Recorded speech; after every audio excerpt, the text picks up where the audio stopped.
Oh, it's time for NFL on Christmas Day.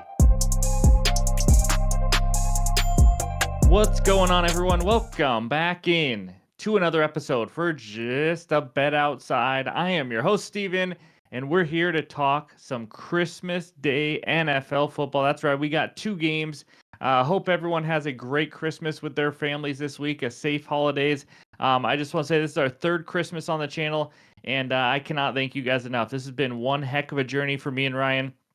I just want to say thank you for allowing us to be able to talk sports every day, for allowing us to be a part of your daily routine and your lives. It's fun talking sports with you guys every single day. So let's keep the grind going, but hope everyone has a happy holidays this week. So, quick heads up, we are not going to be able to do an NBA video for the Christmas Day games, but I will still release bets. The props don't really come out till Christmas Eve. And we're just going to be too busy with multiple families and different things going on with kids and everything. So I will drop the bets. If you don't know already, they're going to be on the community tab on YouTube, on X, and on Discord. Everything is free to get to the bets. So I'm ready to get right into it. I do not have a dad joke because I want you guys to leave your best dad joke below.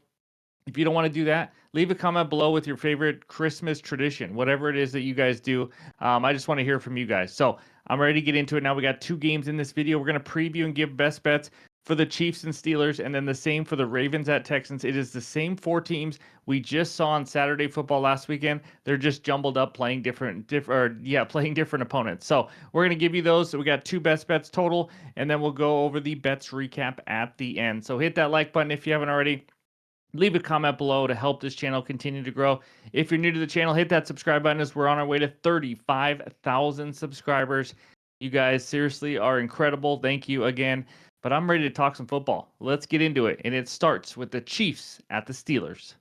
All right, we head out to Pittsburgh where the Steelers host the Kansas City Chiefs. Chiefs -3 total in this one is 43.5. Again, we broke down all four of these teams for the Saturday slate last week. All four teams have played Saturday to Wednesday now, short week. But last Saturday, Chiefs are coming off now an 8-point win over Houston at home, 27-19. Mahomes threw for 260 in that one. Xavier Worthy had a good game, 7 catches, 65 yards. Samaje Perine, 3 catches for 50. And then the Steelers, they got beat by the Ravens pretty bad, 34-17. The offense continues to struggle without George Pickens. They've scored only 30 points last 2 weeks. Pickens is questionable, but he does look like he is going to play as of recording this late Monday night. Gave up 220 rushing yards to Baltimore. It was an ugly day for Pittsburgh. So injuries, like we just mentioned, George Pickens is questionable, but it looks like he should play. It's going to be huge for this offense. Cornerback Joey Porter is questionable, and cornerback Chamari Connor for the Chiefs is questionable.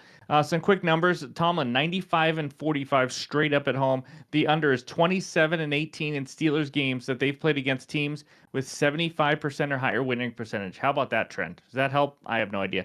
48-43 to the under for the Chiefs in that same situation under Andy Reid.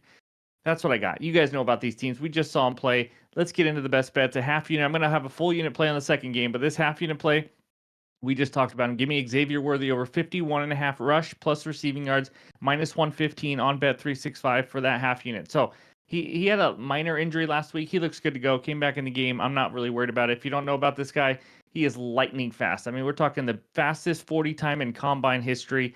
So the difference between just taking his receiving yards, which you could, and this combo line is 7 yards. So he gets 7 rushing yards, and we break even with it. Anything over is a discount. He has 3 carries in the last 2 games. 3 in each game.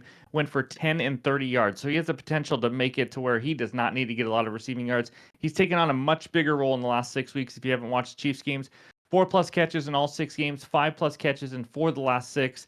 And then 11 targets in 2 straight games now. That's right, 11 targets in 2 straight games, and we have a total here of 51.5 for rush plus receiving. Both misses also were 51 and 46 yards in the last 6 games. So I mean, he was right there. Worthy's has an incredible snap count as well. If I could talk, he has a snap count of over 80% in 3 straight weeks. This is the #1 receiver right now for the Kansas City Chiefs. And he's also due for a big play down the field. He hasn't had a ton of them. That's why I thought he was going to be brought onto this team. They've been using him for a lot of misdirection, lining him up elsewhere, which is great as well. But he is due for a big play with his speed. He could get something like this in one play as well. Now the matchup: the Steelers 20th in receiving yards allowed to the wide receiver position, but this is not your typical wide receiver. Like I said, Andy Reid knows how to get him in space, knows how to move him, a lot of pre-snap motion, things like that. He takes some reverses. He runs a ton of different routes as well. There's going to be multiple ways that this speedster can get there. He could get one or two huge plays or just have plenty of volume. If he's going to get 11 targets again, I feel extremely good about my chances to get Worthy over 51.5 receiving yards. So that's going to be my first one for Christmas Day. Give me Xavier Worthy over 51.5 rush plus receiving, and let's move on to game number 2. All right, we head out to Houston, Texas, where the Texans host the Baltimore Ravens. Ravens minus 5.5. Total in this one is 46.5. We'll preview this game as well. Last Saturday, like we already talked about, Texans lost to the Chiefs and also lost Tank Dell for a very long time. That was a brutal injury. Feel bad for the kid. Ravens used the ground and pound game to run away from the Steelers.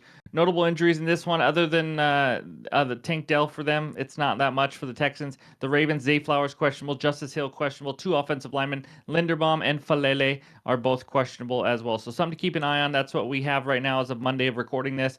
ATS numbers: Texans 3-3-1 ATS at home, Ravens 5-3 ATS on the road. My best bet, it's a 1-unit play.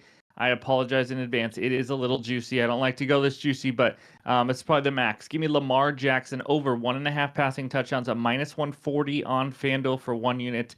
I definitely don't go higher than minus 140, but this line should not be playable. As you guys can see by this outlier screenshot, by the way, click the link below. You get a 7-day free trial. Incredible app. Best player prop research tool on the market today. But he's over this in 10 of 15 games. 3 of the 5 misses were against top 15 defenses and passing touchdowns allowed. That is absolutely not the case here. The matchup against the Texans, you may not know this, they have given up the most passing touchdowns in the entire NFL, tied with Carolina and Atlanta at 28 passing touchdowns. Now, I'm not saying Derrick Henry's not able to get one on the ground or Lamar on the ground, but the Texans have given up the 5th fewest rushing touchdowns to running backs at only 7 all season. It has been hard to run into the end zone against them, and they've struggled just overall in the red zone defensively. 6th worst red zone opponent touchdown percentage at 64% of opponent drives are converting into a touchdown.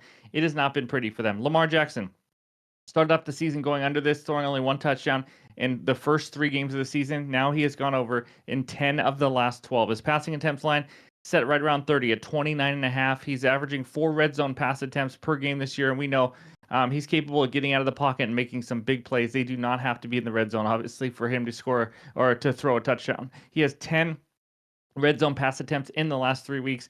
This is a great matchup versus this Texans red zone defense as well. If you need a juice reducer, if you don't like minus 140, or if by the time you see it's minus 150, minus 160, I don't mind Ravens team total on over 17.5 or just something kind of low like that, or even Ravens money line if you want to go that way. You don't need a huge juice reducer though to get this down to around even money. So I'm going to eat the juice here. I love this. I really think the odds should be minus 170, minus 180 everywhere at least. Great matchup, good scoring environment, obviously, there in Houston. Give me Lamar over 1.5 passing touchdowns as my second best bet for Christmas Day. Any added plays will be in the pinned comments below on X and on Discord. Before we get out of here, let's check out the recap. All right, there it is. The 2 best bets for Christmas Day. Is he worthy of a winner? Over 51.5 rush plus receiving for a half unit play, minus 115. And then Lamar Jackson over 1.5 passing touchdowns. It's juicy, minus 140. That is my 1 unit play for Christmas Day. Thank you guys for watching, as always, and for the support all year long. Hope you guys all have a great Christmas, and we'll talk to you soon.